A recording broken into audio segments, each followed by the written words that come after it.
Iga Eric netekulikayo n'emboozi nga bitambudde tugenda ke Butambula eyo abayi basomeseddwa bute bagenda okozesa ensimbi eza parish development models bafuna.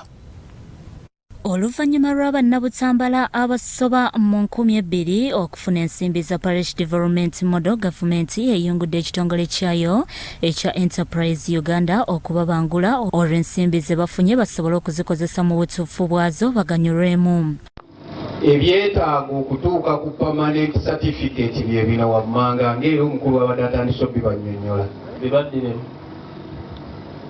Ekisookera ddala members schedule eraga erinnya ly'omuntu memba wammwe, association kimwava, asevinza atya nammwe, emigabo emeka gy'alina.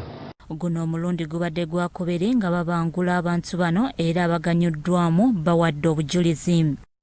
Mukadde ako nalinawo 5 gyange bwe naddayo nengula enkoko zange ezo, enkoko enkazi n'enki n'empanga.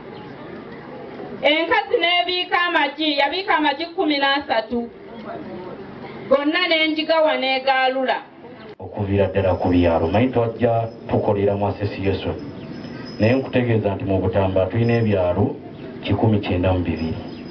Ebyalo 192 essaawa zino bw'obalamu abavubuka abakulembeze buli kyalo mbeerako n'abavubuka 9.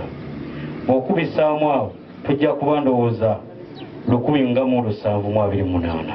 Judith Nyeko avunaanyizibwa ku by'amawulire mu kitongole kino alaze essanyu olw'engeri banna Butambula gye bakozesezzaamu ensimbi ezaabaweebwamu.